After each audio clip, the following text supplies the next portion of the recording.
So today, Professor Scott's going to speak to us on a subject entitled Western-led globalization, a vernacular cross-dressed as a universal. He'll speak for about 45 minutes, and then there'll be an opportunity for questions. But before he starts to speak, I ask you to take this opportunity to welcome Professor Scott to the floor.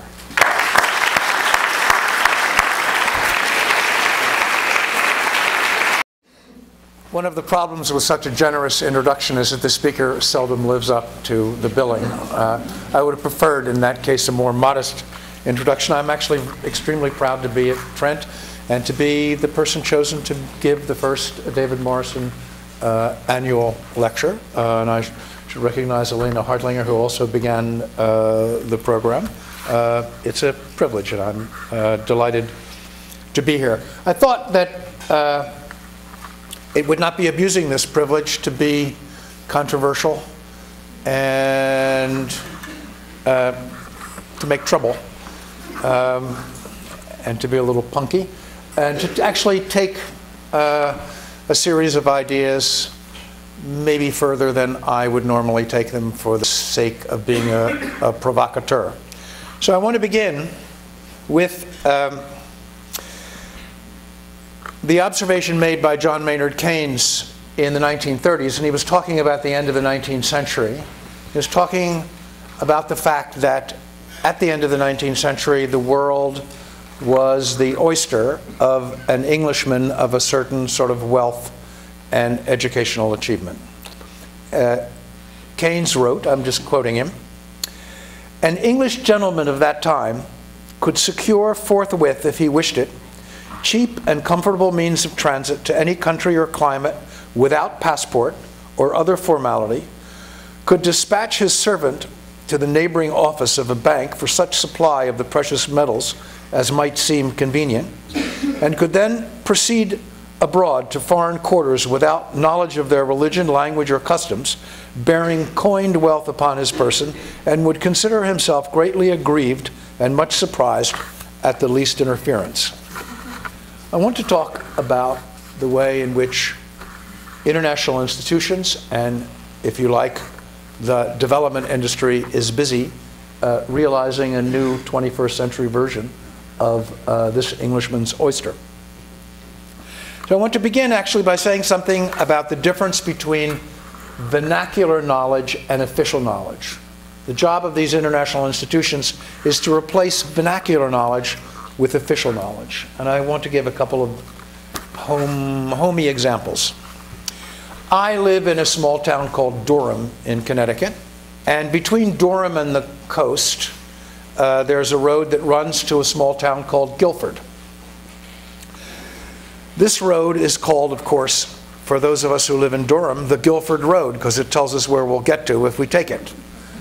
The same road at the Guilford terminus by the people in Guilford is called the Durham Road, because it tells them where they'll get to if they take it. So immediately you have a road with two names, two vernacular names, and you imagine that it hovers between these two existences somewhere in the middle. It gets more complicated because there are other roads that lead to Durham, from Haddam, from Killingworth, from Meriden, from Middletown, and people there call that the Durham Road. So here you have a vernacular system in which no one is confused about the road they're on. But from a synoptic view, it would be confusing to an outsider. So the state, in its wisdom, well, if it turns out that you're in an automobile accident and you're bleeding to death on the Durham Road, and you call 911, and they say, "Where are you?" You say, "I'm dying on the side of the Durham Road," they'll want to know which Durham Road you're talking about. And if you use the vernacular system, they won't know where to find you. The state, in its wisdom, calls this Route 77. That is, it's part of an infinite system of unique names for every road in the state. It's a system of official knowledge in which all state roads have a unique identity and which only makes sense, in a sense, on a map of the state. We still use the vernacular system, but there is this synoptic system, this official system, if you like, which is outside the vernacular system and tries to bring a larger order in which all of the roads in Connecticut can be seen in one synoptic view. By the same token, vernacular identities are almost impossible for the state to manage. That is to say, the vernacular names that people historically used to identify one another in small communities were names that were repetitive, redundant, and a hieroglyphic, if you like, to the state who wanted to find someone in a small community. This was brought home to me in an otherwise bad movie that many of you may have seen called Witness, in which Harrison Ford is trying to find an Amish boy who witnessed a crime at a bus station. And he goes to the Amish community, and what does he do? He does what every detective would do, which is to take the instrument of police work, the telephone book. What is a telephone book but a list of everybody in the community arranged alphabetically with their address and the means for reaching them via their telephone number. It happens that the Amish don't have telephones, so the first instrument of police work is not available to him. He knows the last name of this Amish boy for some reason, I can't recall how. And let's say the last name is Boop. It's a fairly common Amish name. However, the Amish only have a few last names. And so there are 40 families in the county of the Amish religion who carry the name Boop. He's stymied again. And the love interest in this mediocre film is, of course, he befriends an Amish woman who then becomes his local tracker. For our purposes, what's interesting about this is that he only finds his way in this community by his relationship with a local tracker, and he is, in a sense, in the hands of that local tracker in order to find his way around the community. It's easy to forget that the system of permanent patronyms, of permanent last names handed down in the family name, in the father's line, is a completely modern system in the world. No one in the world had permanent patronyms until maybe the 13th or 14th century at the earliest. Hence all of the Northern European Anglo-Saxon names, O'Hara,